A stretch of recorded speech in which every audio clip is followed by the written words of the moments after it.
1, 2, 3, 4, 5, 6, 7. 7 seconds. That's what research tells us. You have 7 seconds to make an amazing first impression. So we've only 7 seconds, we better get to the bottom of it and really take apart what it means to make a great first impression.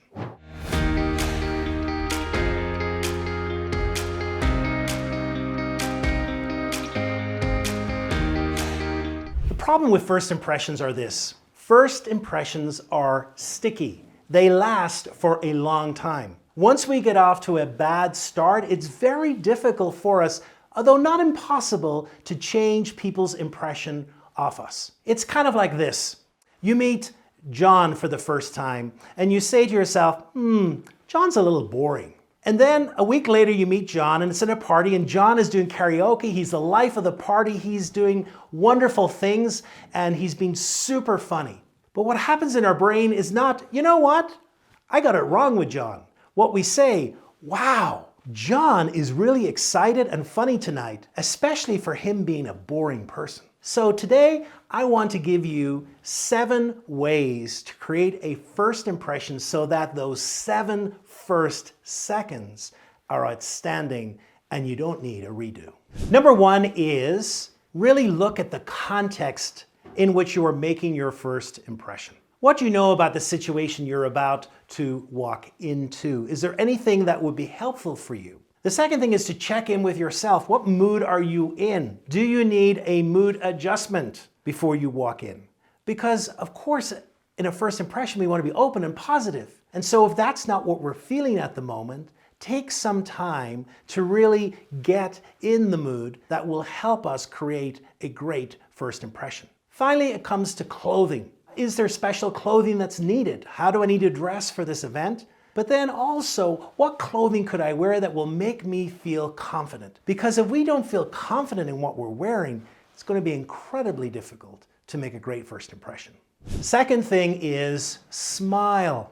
Why is smiling so important? Well, if you think about and you go back to our caveman and cavewoman days, do you know that the emotion of smiling, of happiness when we show our teeth, is the emotion that we can see from the longest distance? And there's a reason for that. The reason is we want to know, is this person who's coming our way, are they a friend or are they a foe? Are they here for good or are they potentially going to attack me? And so therefore smiling gives this signal, I am warm, I am friendly, I am approachable. And what we also know as well is that we begin to mimic the expression that we see in other people's faces. So naturally, when we smile genuinely at other people, people cannot help but to smile back at us. And that creates a connection.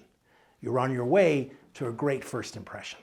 Next is something we do so many times, potentially every day, but something I don't think we think a lot about, and it's the simple handshake. The handshake so often happens when we greet other people, and it's part of that first impression. And so therefore we should make sure that our handshake is memorable for the right reasons. Can you think back to a situation where someone had a terrible handshake? Can you think of the person that clasped your hand and almost broke your bone? Or God forbid, the person who had a really wet and clammy hand?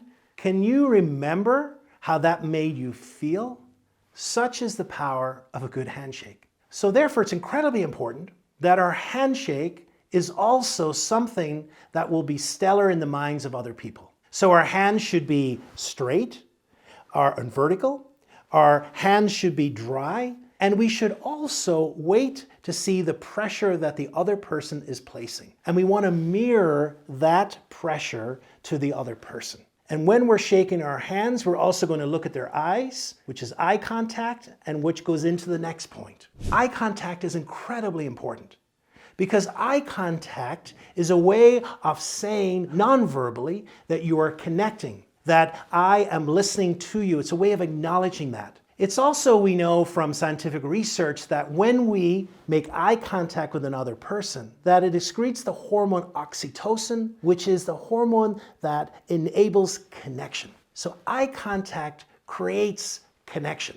Now, we've also got to be careful with eye contact because eye contact can be very cultural. We know in the Western world, we have a certain amount of eye contact. It's normally about 60%. But in the Far East, eye contact is much less, and there's a lot of deference to elders. So therefore, when we are communicating to an elder, out of deference, we may not show as much eye contact. So therefore, it's very important to us to be situationally aware of who it is we are making a greeting with. Perhaps there may be some cultural differences, and therefore to adjust in the moment for eye contact with that person.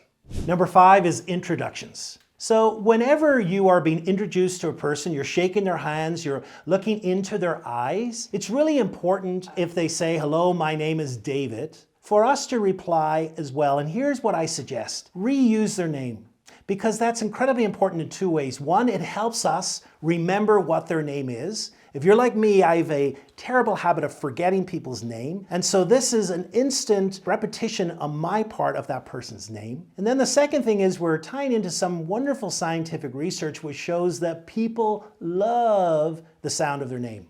And so therefore, you should take the opportunity to repeat their name, not just at the beginning, but also perhaps throughout the conversation. So if a person says, "Hello, my name is David," and you shake their hand, you say, "David, wonderful to meet you. My name is Irvine." Number 6 is speak clearly. There is nothing worse than meeting someone who's mumbling, and it becomes very difficult to understand what they are saying. So therefore, if you are nervous, understand that some of the temptations you may have is to speak very quickly or else to speak with a low volume. So just catch yourself.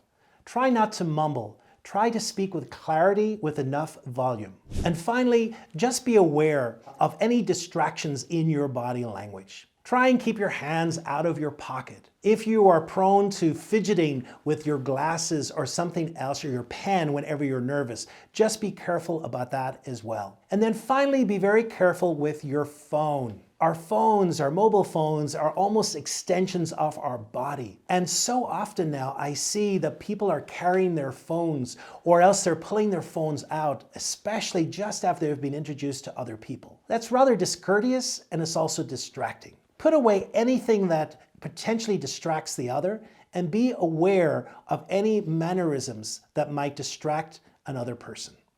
So that's how you make a great first impression. Be aware of the context. Smile. Have a great handshake. Look the person in the eye. Speak clearly and don't mumble. Repeat their names and also just be aware of any distractions. If you could integrate these 7 elements the next time you meet a person, you're well on your way to creating a memorable and stellar first impression, and all in the right way. If you found this content helpful, I'd love for you to subscribe below. Every week I come out with a video which covers this area, areas of leadership and emotional intelligence. And if you've enjoyed this particular content, you may like the next video, which explores ways in which we can expand and grow our executive presence.